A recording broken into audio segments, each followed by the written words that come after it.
በገበያ ውስጥ አንድ መንገድ ዳር ማግማ ዴቪ የተባለች እናት እንደተለመደው ትንሹን ቅርጫቷን ይዛ ጣፋጭና በደንብ የበሰሉ የዘይቱን ፍሬዎችን እየሸጠች ነበር። እሷ ሁለት ሴት ልጆች ነበሯት። ሁለቱም ልክ እንደ አልማዝ ክብር ነበር ያደጉት። ትልቋ ልጅ ናንዲኒ ሲንግ በአገሪቱ ድንበር ላይ በጦር ሰራዊት ውስጥ ኦፊሰር ነበረች። ትንሿ ልጅ ሳቪተር ሲንግ ደግሞ ዲስትሪክት ማጅስትሬት ወይም በምህጻረ ስሙ የዝሆኑ ዋና አስተዳዳሪም ነበረች። ማግማ ዴቪ በልጆቿ በጣም ትኮራ ነበር። ማንም ሰው እመቤት ልጆችሽ ምን ይሰራሉ ብሎ ሲጠይቃት ደረቷን በኩራት ነፋ አድርጋ አንዷ ሀገር ትጠብቃለች፣ ሌላዋ ደግሞ ወረዳውን ታስተዳድራለች ትል ነበር። ነገር ግን ማግማ ዴቪ አሁን አልፎ አልፎ ገበያ ወጥታ ዘይቱን ትሸጥ ነበር። ይህንን ግን ለልጆቿ አትነግራቸውም ነበር። ሁሉም ነገር ሰላም ነበር።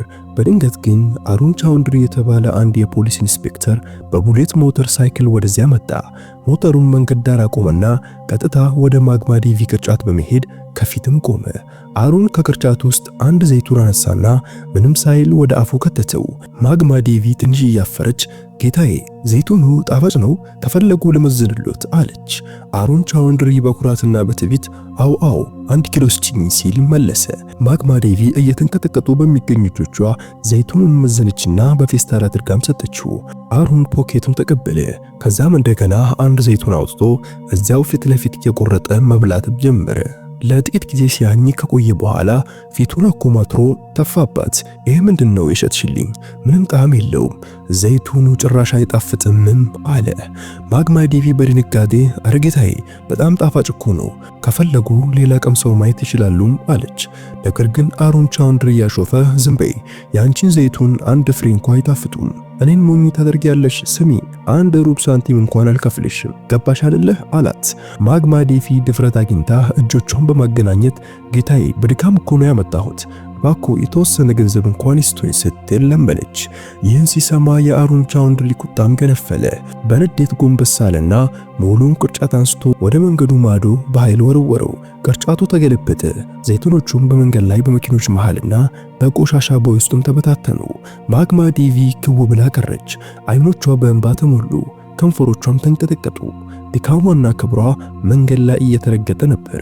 በአካባቢው ብዙ ሕዝብ ተሰብስቦ ነበር። ሰዎች ትዕይንቱን ይመለከታሉ፣ እርስ በርስም ያወራሉ። ነገር ግን ያንን የደንብ ልብስ የለበሰ ፖሊስ ለመጋፈጥ ድፍረት ያለው አንድም ሰው አልነበረም። ከዚያም አሩን ቻውንድሪ ሪውን እያስተካከለ ሞተሩን አስነስቶ ምንም እንዳልተፈጠረም ሄደ። ከሕዝቡ መካከል ማግማ ዴቪን የረዳት አልነበረም። ነገር ግን በአቅራቢያው በሚገኝ ቤት ጣሪያ ላይ ሮሂት የተባለ አንድ ወጣት ይህንን ሁሉ በሞባይል ስልኩ እየቀረጸ ነበር። ደሙ በጣም ፈልቶ ነበር። እናት ማግማን ከልጅነት ጀምሮ ያውቃቸው ስለነበር በጣም ያከብራቸው ነበር። ቪዲዮውን መቅረጽ አቆመና በዚህ ቪዲዮ ምን ማድረግ እንዳለበትም አሰበ። የማግማ አንዲት ልጅ ጦር ሰራዊት ውስጥ እንደሆነች ያውቅ ነበር። ከሆነ ቦታ ስልኳን አግኝቶ ነበር። ወዲያውኑ ያንን ቪዲዮ ለናንዲኒ ሲንግ በዋትስአፕ ላከላት እና ከታች ናንዲኒ እህቴ ዛሬ በገበያ ውስጥ እናትሽ ላይ የደረሰውን ተመልከች የሚል አጭር መልእክትም ጻፈ። በሺዎች የሚቆጠሩ ኪሎ ሜትሮች ርቆ በበረዶ ተራሮች መካከል በሚገኝ የድንበር ጥበቃ ጣቢያ ላይ ናንዲኒ ሲንግ ጠመንጃዋን እያጸዳች ነበር። በድንገት የስልኳ የዋትስአፕ መልእክት ድምፅ ሰማች። ስልኩን አንስታ ማየች። ከማታውቀው ቁጥር ቪዲዮ ተልኮላታል። ቪዲዮንም ከፈተችው። ቪዲዮ ወደፊት ሲሄድ የናንዲኒ ፊት እየተቀያየረ መጣ። የተረጋጉት አይኖቿ በንዴትም ቀሉ። ኢንስፔክተር አሩን ቻውንድሪ የእናቷን ቅርጫት አንስቶ ሲወረውሩ ስታይ እጆቿ መንቀጥቀጥም ጀመሩ። እሷንና እህቷን ለማሳደግ ሙሉ ሕይወቷን የሰጠችው እናቷ ዛሬ በመንገድ ላይ ረዳታታ ስታለቅስና ሰዎች ሲመለከቱ ማየች። ውስጧ ያለው ወታደርም ተቀሰቀሰ። አሁኑኑ ከዚህ ተነስቶ የዛን ኢንስፔክተር የደንብ ልብስ መበጣጠስ ፈለገች። ጥርሷንም ነከሰች። ወዲያውኑ ያንዲን ቪዲዮ ለታናሽ እህቷ ለዲኤም ሳቪተር ሲንግ ማሳለፈች። ቪዲዮን እንደላከች ለሳቪተር ደወለችላት። ሳቪተር በዛን ሰዓት በቢሮ ውስጥ በአስቸኳይ ስብሰባ ላይም ነበረች። የታላቅ እህቷን ስልክ ስታይ ስብሰባውን አቋርጧ ስልኩንም አነሳች። አቤት እህቴ፣ ሁሉም ነገር ሰላም አይደለ አለች። ምን ሰላም አለ? ሰላም የለም አለች ናንዲኒ። በድምጿ ውስጥ ንዴትና ህመም ግልጽ ነበር። አንድ ቪዲዮ ልኬልሻለሁ፣ እሱኒ አሁኑኑ በፍጥነት ተመልከቺው። ሳቪተር ስልኩን አጠፋችና ዋትስአፕ ከፈተች። ቪዲዮን እንዳየች መሬት የከዳት ያህልም ተሰማት። ውድ እናቷ በመንገድ ላይ ለተበታተኑ ዘይቱኖች ስታለቅስ አየች። አንድ ተራ ኢንስፔክተር የእናቷን ክብር በመንገድ ላይ ረግጦት ነበር። የሳቪታር አይኖች በእንባ ተሞሉ። ነገር ግን ራሷን ተቆጣጠረች። እሷ ዲኤም ናት። በስሜት የመውሰድ መብትም አልነበራትም። ሳቪታር በሚንቀጠቀጥ ድምፅ እህቴ ይህንን ነገር በፍጹም አልታገሰውም አለች። ይህንን ስትሰማ ናንዲኒ በስልክ ንዴት እኔ እየመጣሁ ነው፣ ፍቃድ ወስጄ እመጣለሁ፣ እሱን ሰው አልለቀውም አለች። ሳቪታር በለሰለሰ ድምፅ አየቴ ያንቺ አስፈላጊነት በሀገር ድንበር ላይ ነው። ይህ የኔ ግዛት ነው። ይህ ጦርነት እኔ እዋጋዋለሁ። ለእናታችን ፍትህ እኔ በሕግ መንገድ አስገኝላታለሁም አለች። ናንዲኒ የተወሰነ ጊዜ ዝም አለች። በእህቷ ድምፅ ውስጥ የተደበቀውን ቁርጠኝነት ተረድታ ነበር። እሺ ግን ነፍሱ እስክትንቀጠቀጥ ድረስ ቅጣት ሊያገኝ ይገባልም አለች። ሳቪታሪም አትጨነቂ እህቴ፣ አሁን የኔ ስራ ነው አለችና ስልኩን ዘጋች። በስብሰባው ላይ ለነበሩት ኦፊሰሮች ይህ ስብሰባ እዚያ አብቅቷል፣ ሁላችሁም መሄድ ትችላላችሁ አለች። ሳቪታር በመንግስት መኪናዋ ሳይሆን በግል መኪና ተሳፍራ ወደ ድሮ ቤቷ አመራች። መንገድ ላይ የዲኤም ልብሷን ቀይራ አንድ ተራ ቀይ የህንድ ባህል ልብስ ለበሰች። ወደ እናቷ መሄድ የፈለገችው እንደ አስተዳደር ሳይሆን እንደ አንድ ሴት ልጅ ነበር። ቤት ስትደርስ ማግማ ዴቪ በአንድ ጥግ ዝም ብላ ተቀምጣ ነበር። አይኖቿ አብጠዋል። ልጇን በድንገት ስታይም ደነገጠች። ሳቪትሪ አንቺ እዚህ ሁሉም ነገር ሰላም ነው አይደል አለች። ሳቪትሪ ምንም አልተናገረችም። ዝም ብላ ወደ እናቷ ሄደችና አጥብቃ አቀፈቻት። በእናቷ እቅፍ ውስጥ ራሷን ቀብራ እንባዋን መቆጣጠር አልቻለችም። እማዬ ለምን አልነገርሽኝም? ማግማ ዴቪ ያቃሰተች ምን ብዬ ልንገርሽ ልጄ፣ በእናንተ ላይ ምንም አይነት ችግር እንዲፈጠር አልፈልግም። ደሞ እኮ እሱ ፖሊስ ነው። ተየሱን ነገር ዛሬ ከብዙ ቀናት በኋላ መጣሽልኝ፣ በጣም ደስ ብሎኛልም አለች። ሳቪትሪ የእናቷን እንባ ጠረገችና እጇን በእጇ ይዛም እንዲህ አለች። ካሁን በኋላ ደሃና ብቸኛ አይደለሽም እማዬ፣ ልጅሽ የዚህ ወረዳ አስተዳዳሪ ናት። ቃል እገባልሻለሁ በአንቺ ላይ ይህንን የፈጸመ ሁሉ ዋጋውን ይከፍላል። የጠፋብሽን ክብርም እመልስልሻለሁ። ማግማ ዴቪ በልጇ አይኖች ውስጥ የተለየ በራስ መተማመንም ተመለከተች። ዝም ብላ ታያት ነበር። በዚያ ምሽት ሳቪታር ሙሉ እቅድ አወጣች።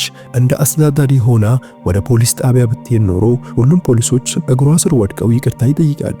ዋናው ወንጀለኛ ግን ትክክለኛ ማንነቱ አይወጣም ነበር። እጅ ከፍንጅ መያዝ ፈለገች። በሚቀጥለው ጠዋት ቢጫ የሆነ ልብስ ለበሰችና በጣም ለምታምነው ኦፊሰር ቪካስም ደወለች። ቪካስ አንድ ስራ እሰጥሃለሁ፣ ይህንን ነገር በሁለታችን መካከል ብቻ መቆየት አለበትም አለችው። እሺ ማዳም ይዘዙኝ አለ። እኔ አሁን በሲቪል ልብስ ከተማ ውስጥ በሚገኝ ከታውሊ ፖሊስ ጣቢያ አቤቱታ ለማስመዝገብ እየሄድኩ ነው። ማንነቴን ደብቄ ነው የምሄደው። ልክ ከ2 ሰዓት በኋላ የዛኑን ኤስፒ ዲኤስፒ እና ሌሎች ትላልቅ የፖሊስ አመራሮች ቡድን ይዘህ ወደ ጣቢያ እንድትመጣ ፈልጋለሁ። እኔ ምልክት እስካልሰጠሁ ድረስ ማንም ምንም እንዳይናገር አለች። ቪካስም እሺ ማዳም እንዳዘዙ አለ። ሳቪታር ስልኩን አስቀመጠች። ጓደኞቼ አሁን ጫወታው ሊጀመር ነው። ሳቪታር ተራ የሆነ ቢጫ ልብስ ለበሰች። ፊቷን በሻሽ ሸፈን አደረገችና እንደ አንድ ተራ ዜጋ ታክሲ ይዛ ኮታውሊ ፖሊስ ጣቢያም ደረሰች። የጣቢያው ሁኔታ ልክ እሷ እንዳሰበችው ነበር። አንድ ፖሊስ እያንቀላፋ ነው። ኢንስፔክተር አሩን ቻውድሪና የጣቢያው አዛዥ ሳንዲ ፕሪና ሻይ እየጠጡ ይስቃሉ። ሳቪታር በፍርሃት ወደ ጠረጴዛው ተጠጋች። ጌታዬ አቤቱታ ለማስመዝገብ ፈልጌ ነበር። ሳንዲ ፕራና ከላይ እስከታችም ተመለከታት። ምን ተፈጠረ? ማን አስቸገረሽ? አላት። ትናንት ገበያ ውስጥ ኢንስፔክተር ጌታዬ። ልክ የኢንስፔክተር ስም ስትጠራ አሩን ቻውድሪ በነቃ አይኑ ሳቪታርን አፍጥቶ ተመለከታት። ስምሽ ማን ነው ሲል ስለ የትኛው ኢንስፔክተር ነው የምታወሪው ሲልም ጠየቃት። ጌታዬ እርሶ ኖት። ትናንት ገበያ ውስጥ የአንዲት አሮጊት እናት የዘይቱን ቅርጫት መንገድ ላይ ወርውራቸዋል። እኔ የእሳቸው ልጅ ነኝ። ሳቪታር በድምፅ ውስጥ ፍርሃት ለማሳየት ሞከረች። ይህንን ሲሰሙ አሩንና ሳንዲ ጮክ ብሎም ሳቁ። ኦ የዛ አሮጊት ልጅ ነሽ? አሩን እያሾፈ ታዲያ ምን ተፈጠረ? መንገዱ ላይ ቆሻሻ ከጣለች ዱላ ይገባታል እንጂ ሂጂ ጥፊ ከዚህ፣ ምንም አይነት ክስ አይጻፍም አለ። ሳቪታር ትንሽ ድፍረት በማሳየት ግን ይህ እኮ ህገ ወጥ ነው፣ የደንብ ልብሱን አላግባብ ተጠቅመዋል አለች። ሳንዲቢም አፍጥጠባት። አንቺ እኛን ህግ ልታስተምሪን ነው? ምላስሽን ካረዘምሽ አንቺ ራሱ እስር ቤት እንከትሻለን። የመንግስትን ሥራ በማስተጓጎል ወንጀል ተነሻውን ከዚህ ሂጂም አላት። ሳቪትራ እዛ ቆማ ክስ ሳላስመዘግብ አልሄድም አለች። ክርክሩ እየጦፈ አንድ ፖሊስ እየሮጠ ወደ ውስጥ ገባ። ትንፋሹ ቁርጥ ቁርጥ ይላል። ጌታዬ ጋንግ ፕራስድ ያዳቭ ወደ ጣቢያው እየመጡ ነው። የጋንግ ፕራስድ ያዳቭን ስም ሲሰሙ የአሩን እና የሳንዲቢ ፊትም ተለዋወጠ። ጋንግ ፕራስድ የከተማው ትልቅና ጉልቤ ፖለቲከኛ ሲሆን ፖሊሶች በእሱ ትዕዛዝ ነበር የሚጨፍሩት። ሁለቱ ኢንስፔክተሮች ከወንበራቸው ላይ ልክ እሳት እንደጨበጡ ያህል ተፈናጥረው ተነሱ። ቶሎ በሉ በሩን ክፈቱ፣ ሳንዲቢም ጮኸ። ሁለቱም እንደ ትልቅ ጌታ እንደመጣ ሁሉ እየሮጡ ወደ በሩ ሄዱ። አንዲት ነጭ የሳፋሪ መኪና ጣቢያ ውስጥ ገብታን ቆመች። ከውስጧ ነጭ ባህላዊ ልብስ የለበሰ ጋንግ ፕራስድ ያዳቭ ወረደ። ወደ ውስጥ እንደገባ በቀልድ መልክ እንዴት ነው ቻውድሪ፣ ስራ እንዴት ነው? የሆነ ሰው አልጠመዳችሁም ዛሬ አለ። አሩንና ሳንድሪ እጃቸውን አጣምረውን ፈገግ አሉ። አይ ጌታዬ፣ በእርሶ ቸርነት ነው ይቀመጡ። ነገር ግን በድንገት የጋንግ ፕራስድ አይን ጥግ ላይ በቆመችው ሳቪታር ላይም አረፈ። ሳቪታርም እንዳያት ፊቱ ላይ የነበረው ሳቅም ጠፋ። ግንባሩ ላበላብ ሆኖ ደነገጠ።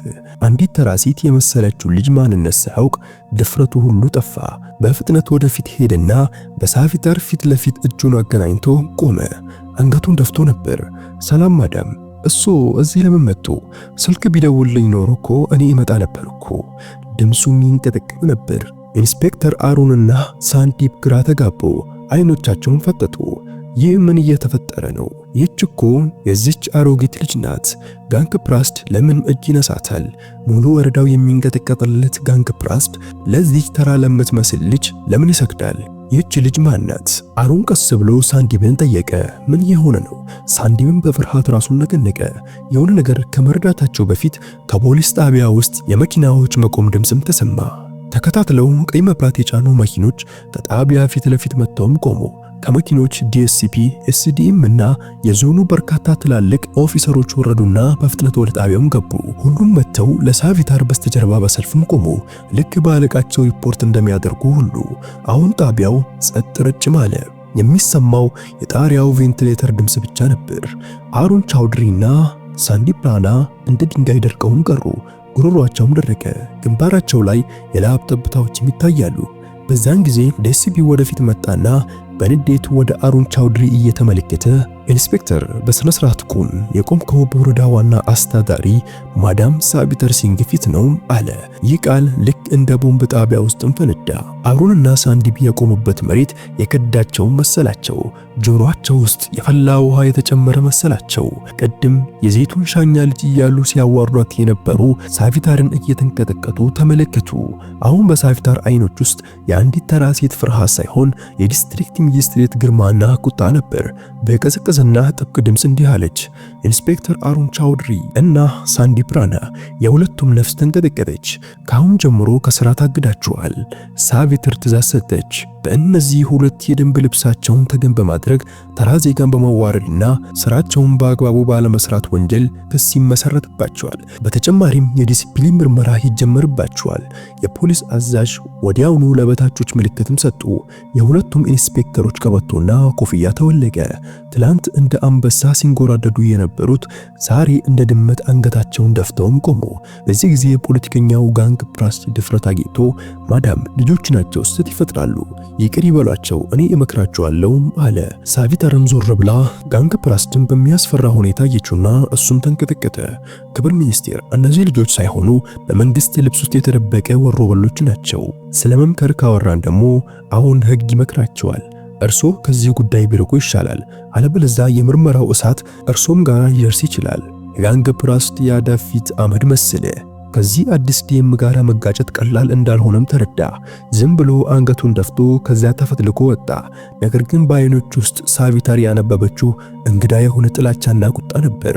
በሚቀጥለው ጠዋት ሁሉም ሰው የዲኤም ልጅ ለእናትየው ፍትህ አስገኘች ብለው አሰቡ።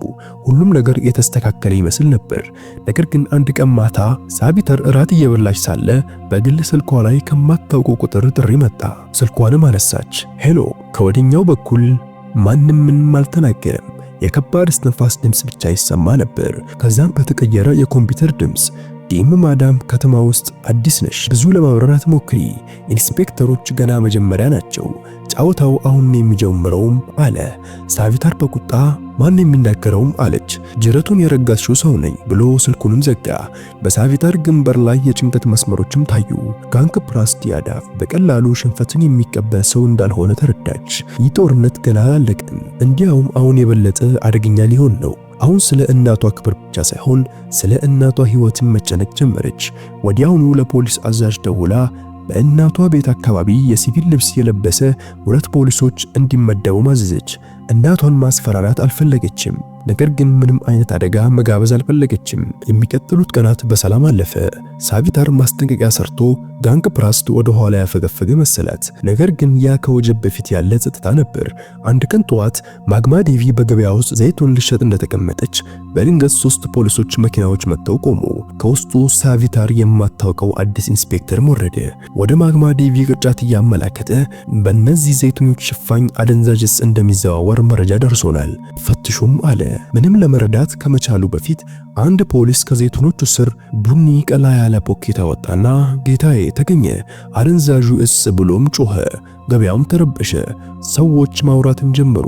ተመልከቱ፣ የአስተዳደሯ እናት አደንዛዥ ዕፅ ትሸጣለች። ማዳም ዴቪም ድርቃ ቀረች። እያለቀሰች አይደለም ጌታዬ፣ ይህ በፍጹም የኔ አይደለም፣ የሆነ ሰው ሊያጠምደኝ ነውም አለች። ነገር ግን ማንም አልሰማችም። ፖሊሶች በግድ ጂፕ ውስጥ አስገብተው ወሰዷት። ይህ ዜና እንደ እሳት በከተማው ተቀጣጠለ። በዜና ጣቢያዎች ላይ ሰበር ዜና መውጣትም ጀመረ። የዴም ሳቪታር ሲንግ እናት በአደንዛዥ ዕፅ ክስ ታሰረች። ይህ የጋንግ ፕራስቲያዳቭ ትልቅ የማጥቃት እርምጃ ነበር። ሳቪትራን በቀጥታ አልነካትም፣ ነገር ግን የእሷን ትልቅ ጥንካሬና ደካማ ጎን የሆነችውን እናቷንም መታ። አሁን ሳቪታር አጣብቂኝ ውስጥም ገባች። ስልጣን ተጠቅማ እናቷን ብታስፈታ ስልጣኗን አላግባቡ ተጠቀመች ትባላለች። ዝም ብትል ደግሞ ንጹህ እናቷ እስር ቤት ውስጥም ትማቀቃለች። የሳቪታር ቢሮ ስልኮች ሲጮሁ ሚዲያ፣ ሚኒስትሮች፣ ከፍተኛ ባለስልጣናት ሁሉም መልስ ይፈልጋሉ። በዛ ቅጽበት የእህቷ የአርሚ ኦፊሰር ናንዲ ስልክ መጣ። በድምፅ ውስጥ ንዴትም ነበር። እህቴ ይህ ምንድነው? እየመጣሁ ነው። ያንን ጋንግ ፕራስት አለቀውም። ሳቪታር በድርቅ ተነሳችና ራሷን አረጋጋች። አይ እህቴ መምጣት አያስፈልግሽም። እኛም እንደ እነሱ ህገወጥ ስራ ከሰራን በእኛና በእነሱ መካከል ምን ልዩነት አለ? ይህ ጦርነት በህግ ማዕቀፍ ውስጥ ብቻ ይደረጋል፣ እናሸንፋለንም አለች። ሳቪታር ወዲያውኑ ጋዜጣዊ መግለጫ ጠራች። አዳራሹ በሚዲያ ሰዎች ተሞልቶ ነበር። የካሜራ ብልጭታዎች አይኖቿን ይወጉ ነበር። ማይኩን ያዘችና ሁላችሁም ስለምን ልትጠይቁ እንደፈለጋችሁ አውቃለሁ። እናቴ ላይ ከባድ ክስ ተመስርቷል። ህግ ለሁሉም እኩል ነው፣ ለተራ ዜጋም ይሁን ለኔም እናት። ስለዚህ በምርመራ ላይ ተጽዕኖ ላለመፍጠር ራሴን ከዚህ ጉዳይ አገላለሁ። የፖሊስ አዛዥ ልዩ ቡድን አቋቁሞ ጉዳዩን በገለልተኝነት ይመረምራሉ። በህንድ ህግ ላይ ሙሉ እምነት አለኝ። እውነቱ መውጣቱ አይቀርም። ይህንን የሳቪታር ብልህ ውሳኔ ሲመለከቱ ጋንግ ፕራስቲያዳቭ ተገረመ። ሳቪታር ተደናበረ። ስህተት ትሰራለች ብሎ ጠብቆ ነበር። እሷ ግን በብልህነት ራሷን ከምርመራ አገለለች። ነገር ግን ሳቪታር በህግ ብቻ ተማምና አልተቀመጠችም። ሮሂትን ጠራች። ያን የመጀመሪያ ቪዲዮ የቀረጸው ልጅ ሳቪታር፣ ሮሂት እርዳታ ያስፈልገኛል። አንተ ገበያ አካባቢ ነው የምትኖረው፣ እዚያ ያለውን እንቅስቃሴ ሁሉ ታውቃለህ። በዛ ቀን እናቴ ቅርጫት አካባቢ ማን እንደመጣ አጣራልኝ። ማንኛውም እንግዳ እንቅስቃሴ፣ አዲስ ሰው ወደዛ ዘር ካለ መረጃ ፈልጋለሁም አለችው። ሮሂት ዴም እህቱን ለመርዳት ወዲያውኑ ዝግጁ ሆነ። ከሌሎች የገበያ ነጋዴዎችና ጓደኞቹ መረጃ መሰብሰብም ጀመረ። ከሁለት ቀናት ጠንክሮ ከመስራት በኋላ አንድ ፍንጭ አገኘ። በአቅራቢያው ካለ ሱቅ ውጭ በተገጠመ የሲሲቲቪ ካሜራ ላይ አንድ ሰው በማግማ ዴቪ ቅርጫት ላይ የሆነ ነገር ሲያስቀምጥም ታየ።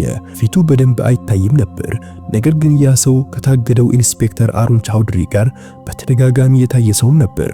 ማስረጃውም ተገኘ። ይህ ሁሉ ሴራ በጋንግ ፕራስቲያዳቭና በታገዱት ኢንስፔክተሮች የተጠነሰሰ ነበር። አሁን ተራው የሳቪታር ነበር። ከኤስቢ ጋር በመሆን ወጥመድ ዘረጋች። በሲሲቲቪ ካሜራ ላይ እሱን ያስቀመጠው ሰው ፊት በግልጽ እንደወጣና ፖሊስ ሊይዘው እንደሆነ የውሸት ወሬ አሰራጩ። ይህንን ዜና ሲሰሙ በጋንግ ፕራስቲያዳቭ ካምፕ ውስጥ ድንጋጤም ተፈጠረ። ወዲያውኑ ለአሩን ቻውድሪ ደወለ። ያ ሰው መያዝ የለበትም፣ የሆነ ነገር አድርጉ፣ ካልሆነ ሁላችንም ነው የሚያዘው። ጋንግ ፕራስት ስልኩ አስቀድሞ በፖሊስ ክትትል ስር እንደነበረ አላወቅም ነበር።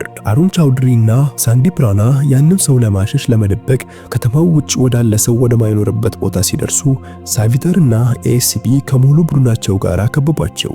እጅ ከፍንጅ ሲያዙ ሁለቱም የጋንግ ፕራስቲያዳቭ ሴራ አጋለጡ። በሚቀጥለው ጠዋት ፕራስቲያዳቭ ቤቱ ተቀምጦ ሻይ እየጠጣና ስለ ድል እያሰበ ሳለ በሩ በኃይልም ተደቋደቀ። በሩን ሲከፍቱ የሳቪታር ሲንግ ኤስፒና ብዙ የፖሊስ ሰራዊት ሲመለከት ደነገጠ። እየተንተባተበ ይህ ምን እየሆነ ነው ማዳም አለ። ሳቪታር በዓይኖቿ ውስጥ እንደ ብረት የጠነከረ እይታ ይዛ ጨዋታው አበቃ። ክብር ሚኒስቴር ተላላኪዎችም ተይዘዋል። ሁሉም ሚስጥር አውጥተዋል። ምንም ማስረጃ የላችሁም። ጋንግ ፕራስድም ጮኸ። እኔን መንካት አትችሉም። ኤስፒው ወደፊት መጣና የመታሰራ ትዕዛዝ እየሰጠ ነበር። የእርሶ ስልክ ቅጂዎች አሉን። ምስክርን ለማጥፋት ሲዙም ተሰምተዋል። አሁን አብረውን ወደ ጣቢያ ይሄዳሉ አለ። የጋንግ ፕራስቲያዳቭ የፖለቲካ ግዛት በቅጽበትም ፈራረሰ። በካቴና ታስሮ በፖሊስ ጂፕ ተወሰደ። በዛው ምሽት ማግማ ዴቪ በነጻ ተለቀቀች። ከእስር ቤት ስትወጣ ሳቪታር ልትቀበላት መጣ ነበር። እናትና ልጅ ተቃቅፈው አለቀሱ። ሳቪታርም እማዬ ካሁን በኋላ ዘይቱን መሸጥ አያስፈልግሽም አለቻት። በሚቀጥለው ጠዋት ማግማ ዴቪ በመኪናው አሳፍራ እሷ ወደ ምትሰራበት ቦታ ወሰደቻት። ከዛም አብሮ በደስታ መኖርም ጀመሩ። ታላቅ እህቷ ከጦር ሰራዊት እረፍት ሲኖራት ትመጣ ነበር። ሶስቱም በደስታ ይኖራሉ። ወደ ጓደኞቼ ይህን ታሪክ እንዴት ተመለከታችሁት? የዛሬው ታሪክ እንደተመቻችሁ አልጠራጠርም። ይህን ታሪክ ከየት ሀገር ሆናችሁ እየተከታተላችሁ እንደሆነ ኮሜንት ስር ማስቀመጥም እንዳትረሱ። በሌላ ታሪክ እስከምንገናኝ አሰላሙ አለይኩም ወራህመቱላሂ ወበረካቱ።